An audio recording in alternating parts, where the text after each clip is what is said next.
Soc na Margarita Terella Maure i soc de primer de batxillerat G. Avui us explicaré els condicionals en anglès, com i quan els empleam, quins tipus podem trobar i us posaré exemples per poder entendre-ho millor. Conditionals describe the result of something that might happen in the present or future or might have happened but didn't in the past. Conditionals are sentences with two clauses, a if clause and a main clause that are closely related. We can find four types of conditionals divided by their degree of probability and be true. The first conditional is called zero conditional and it's 100% probable to happen. The zero conditional is used to talk about scientific facts and laws of nature. The structure is an if clause in present simple and a main clause in present simple too. Some examples in zero conditional would be: if you hit ice, it melts. If it rains, the grass gets wet. If you heat water to 100 degrees, it boils. It's always true. There can be a different result.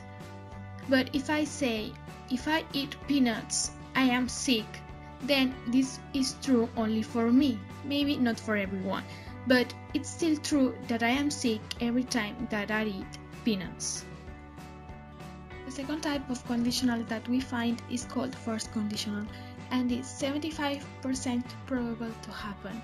The first conditional is used to talk about cause-effect actions and the structure is an if clause in present simple and a main clause with will or won't plus an infinitive.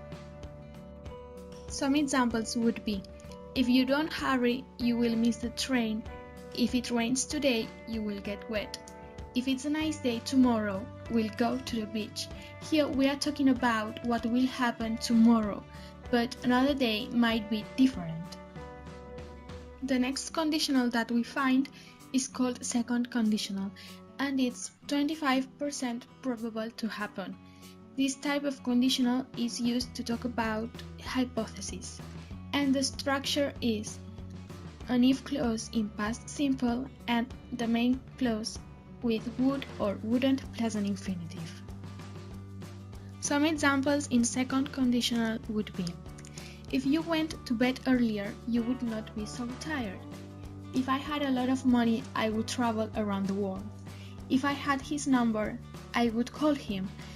But the fact is that I don't have his number now, so it's impossible for me to call him. The last conditional, but not less important, is called third conditional and it's 0% probable to happen because it's used to make regrets. The structure of the third conditional is an if clause in past perfect and a main clause with would or wouldn't plus have plus the verb in participle form. Some examples would be: if you had studied harder, you would have passed the exam. If we had taken a taxi, we wouldn't have missed the plane. If I hadn't eaten so much, I wouldn't have felt sick, but I did eat a lot, and so I did feel sick.